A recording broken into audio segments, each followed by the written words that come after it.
Şimdi Rojava'da yaşanan saldırılar sonrası entegrasyon sürecine girilmiş durumda. Komisyon yazım ekibi de bugün toplanıyor ve hazırlayacağı ortak raporun son aşamasına gelmiş durumda.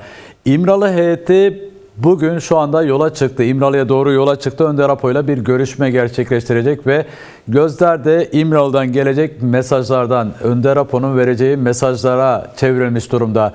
Böylesi bir durumda yani süreci geçmişten bugüne takip edecek olursak, böylesi bir durumda İmralı heyetinin bu görüşmesinin taşıdığı önemi biraz değerlendirmenizi isteyeceğim. Evet, gerçekten yine önemli bir görüşme ama hemen şunu belirtmek istiyorum ki geç kalmış tabii görüşme. Daha sıklıkla yapılması gerekiyordu görüşmelerin.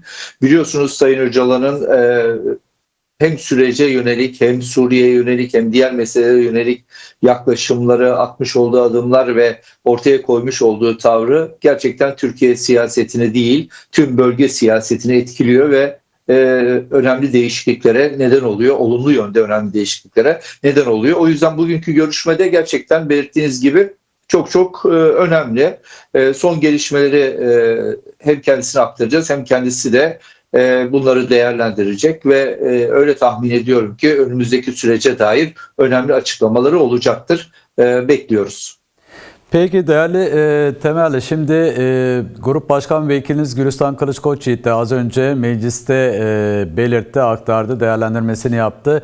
Komisyonun yazım ekibine ilişkin alacağı ortak rapora, daha doğrusu hazırlayacağı ortak rapora ilişkin değerlendirmelerde bulundu ve Önder Apo'nun umut hakkı ilkesinin yanı sıra özgürlük yasalarının bu raporda yer almasına ilişkin çok önemli olduğunu, yani sürecin temel amacının esasen böyle başlaması gerektiğini değerlendirmesini yaptı. Sizden bir değerlendirme almak isteriz bu konu hakkında.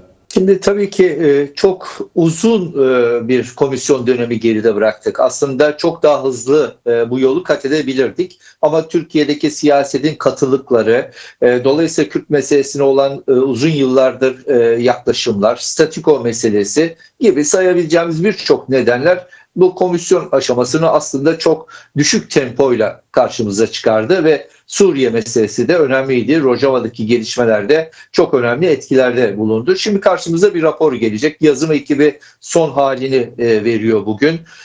Tam böyle mükemmel, herkesin uzlaştığı, ortaklaştığı bir rapor tabii ki söz konusu olmayacak. Olamaz da zaten. Çünkü her partinin farklı yaklaşımları söz konusu. Kaldı ki bu yazım ekibi grubu olan partilerden oluşuyor.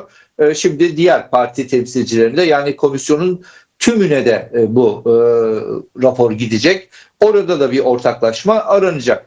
Ama en azından bir rapor ortaya çıkacak. En azından belli konularda ortaklaşılması sağlanmış olacak. Çünkü bu komisyon, biliyorsunuz Sayın Öcalan da belirtmişti, siyasi muhataplığın bir ayağını oluşturuyor artık meclis. Kaldı ki bu komisyonun içine bir heyette İmralı'ya giderek bu siyasi muhataplığı pekiştirdi. Artık adını da koydu. Şimdi bu muhataplığa bağlı olarak her şeyin dört dörtlük bir anda olmasını beklemiyoruz. Ama rapor önemli bir rapor olmuş olacak ve tarihe geçecek. Gönül isterdi ki bütün meseleleri çözebilecek bir perspektifle ortaya çıksın ve böyle bir tavsiye niteliği taşısın. Ama tabii ki içinde bazı eksiklikleri de, önemli bazı meseleleri de barındırmaya devam edecek. Fakat buna takılmamak gerekiyor. Çünkü biliyorsunuz bu rapor sonuçta bir meclise tavsiye niteliğinde, topluma bir perspektif anlamında bir niteliği var. Önemli olan şimdi özellikle özel yasalar başta olmak üzere belli yasaların hayata geçmesi yönünde meclisin ortaya koyacağı mesaidir. Bu mesaiye odaklanacağız. Bu raporun tabii ki etkileri olacaktır. Bu raporda dikkate alınması gereken, bu raporda tartışılması gereken başlıklar da olacaktır. Ama bu rapor sonuçta şunu sağlamıştır: bir parti dışında bütün partileri bir masanın etrafına toplamıştır. Bir müzakere gerekliliğini ve bir müzakerenin yapılabilirliğini ortaya koymuştur. Bir raporu hayata geçirebilmiştir ve Kürt meselesinin demokratik çözümünde meclisin bir artık inisiyatifli bir yapı olmasının önünü açmıştır. Şimdi bu olumlu değerlendirmelerle hareket etmek istiyorum. Dolayısıyla da raporun içinde eksikliklere ya da olup olmamasına dair belli maddelerin tartışılmasından daha çok genel anlamıyla ortaya koymuş olduğu role bakıyorum. Çünkü Evet. sonuçta meclisteki rapora bağlı olarak yaşanacak olan yasama süreci esas belirli süreç olacaktır ki bugün Sayın Öcalan'dan da bu konuda önemli açıklamalar gelebilir. Bunlar da çünkü kendisi aynı zamanda esas aktör diyoruz ama bir yerde de baş müzakereyi yürütüyor. Böyle bir müzakereci yaklaşımla aslında meclisin önümüzdeki dönem çalışmalarına da ışık tutacaktır. Peki değerli Temel, şimdi komisyonun yazım ekibi bugün toplanıyor ama genel anlamda süreç komisyonu çarşamba günü toplanacak ve işte hazırlanmış olan bu ortak rapora ilişkin oylama da yapılacak. Üzerinde tartışmalar yürütülüp oylama da yapılacak. Şimdi geçmiş pratiklere de bakacak olursak ki bundan bir ay 24 gün önce en son toplanmıştı komisyon. Suriye'ye yönelik, Kuzey ve Doğu Suriye'ye yönelik saldırılar vardı. Akabinde işte entegrasyon anlaşması yapıldı ve bu anlaşmada şu anda yürürlükte. Bunun üzerinde daha yeniden bir toplantı olacak çarşamba günü. Önceki pratiklerine bakarak şunu söyleyebilir miyiz? Yine zamana yayma tutumu içinde olabilir mi sizce komisyon?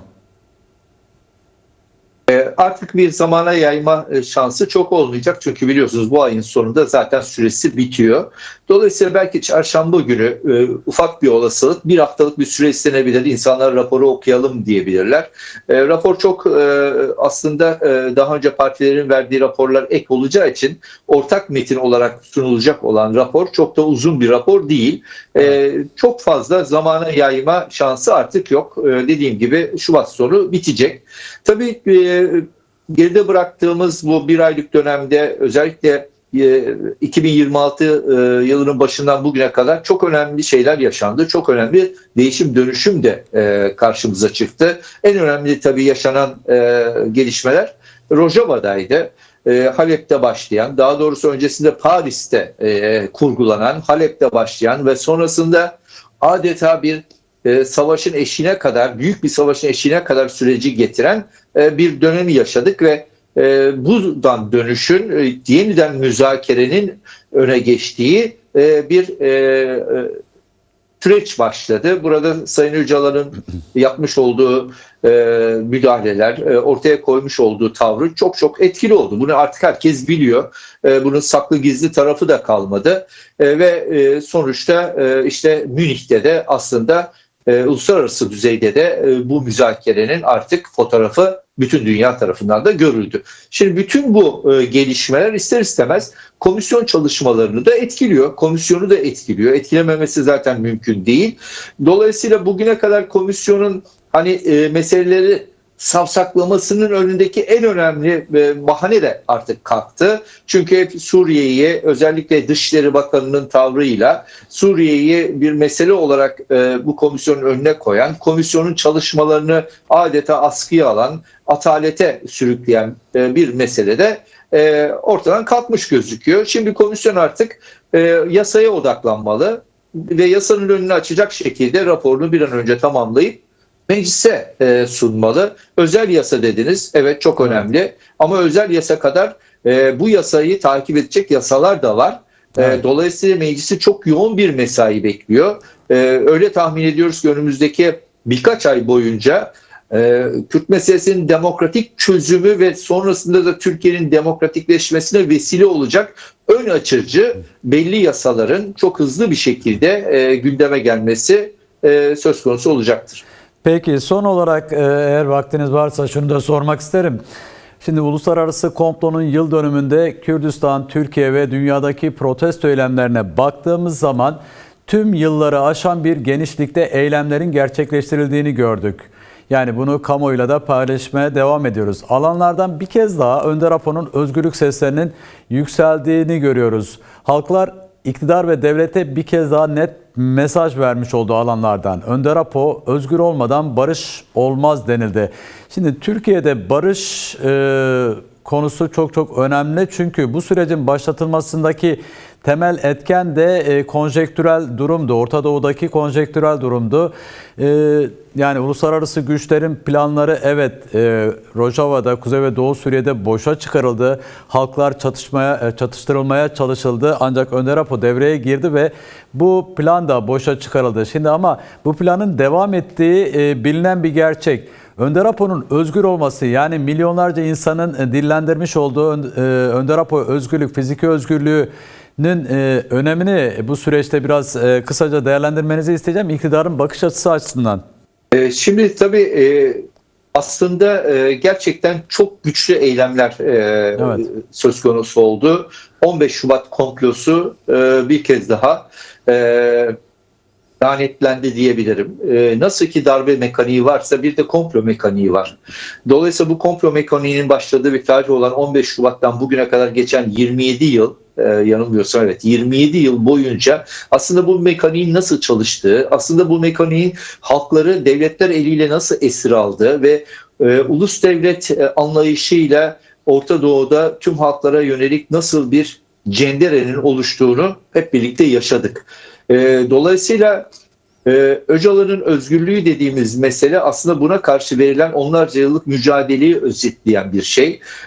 Bir paradigmanın, bir güçlü mücadelenin, onlarca yıla yayılmış olan bir örgütlü mücadelenin aslında kendisini ifade etmesidir. Dün gerçekten bu eylemlerle bunun altı bir kez daha çizilmiştir. Bugün Orta Doğu'da yaşananlar, Türkiye'de yaşananlar, dünyanın her yerinde yaşananlar aslında bize haklara karşı o ulus devletlerin ve onların organizasyonlarının yaratmış olduğu krizleri bize gösteriyor. Tam da buna karşı tüm halkların, tüm insanların bir kurtuluş siyasetine, bir kurtuluş aklına ihtiyacı var ki işte bu mücadeleyle biçimlendi. Şimdi bu mücadele dediğiniz zamanda da tabii ki bunun en önünde Sayın Öcalan geliyor. Onun görüşleri geliyor. Şimdi buradan baktığınızda onun özgürlüğü ne kadar kritik öneme sahip, bu çok daha iyi anlaşılıyor. Evet. Dün de bu bir kez daha bütün dünyaya duyuruldu. Bu özgürlük meselesi sadece Kürt halkının da talebi değil. Artık dünyanın her yerinde çok internasyonel bir anlayışla bu mücadele büyüyor, yayılıyor, genişliyor. Gerçekten biz tabii çok bilgiden yoksun bırakılmış bir toplumuz. Özellikle bu ideolojik aygıtlar eliyle bu gelişmelere çok vakıf olamıyor Türkiye halkları. Ama biz çok iyi biliyoruz ki dünyanın her yerinde aslında bu düzene karşı bir başkaldırı var, bir tepki var. Fakat bugüne kadar şu vardı, insanlar bu tepkilerini ortaya koyduklarında peki çözüm ne dediğinizde bir çözüme sahip değildi. Çünkü reel sosyalizm yıkılmıştı. Sosyalizme dair umutlar tükeniyordu. Bir çaresizlik, bir aslında hiçlik kaplıyordu her yeri. İşte paradigmanın gücü burada. Demokratik sosyalizmle geri dönen ve aslında bütün halklara bir umut veren bir anlayışın ortaya konması söz konusu. Rojava o yüzden çok çok önemli. Neden Rojava? Neden orada bu mücadele bu kadar önemliydi? Çünkü bunun mümkün olabilirliğini dünyaya gösteriyordu. İnsanların, halkların, toplumların bir arada nasıl yaşayabileceğine dair bir paradigmadan bahsediyoruz. Dolayısıyla da artık Sayın Öcalan'ın özgür olma zamanı çoktan gelmiştir. Evet. Bugün hala belli katılıklarla, statükoyla uğraşıyoruz biz burada. Hala belli algı yönetimleriyle, kötü zihniyetlerle karşı karşıyayız. Ama bunu ortaya koyanlar bile biliyor ki bugün artık Kürt meselesinin çözümü dediğinizde adres bellidir. Evet. O adresin arkasındaki o örgütlü güç, o mücadele gücü bellidir. Dolayısıyla da artık çok geç kalmadan hem yaşam koşullarının hem çalışma koşullarının en iyi şekilde sağlanacağı, özgürlüğünün artık tartışma konusu olmaktan çıkacağı bir yere gelmiş bulunuyoruz. Peki. Umarım bu özel yasalar, bu tartışmalarla umut hakkı çerçevesinde bunlar aşılabilir.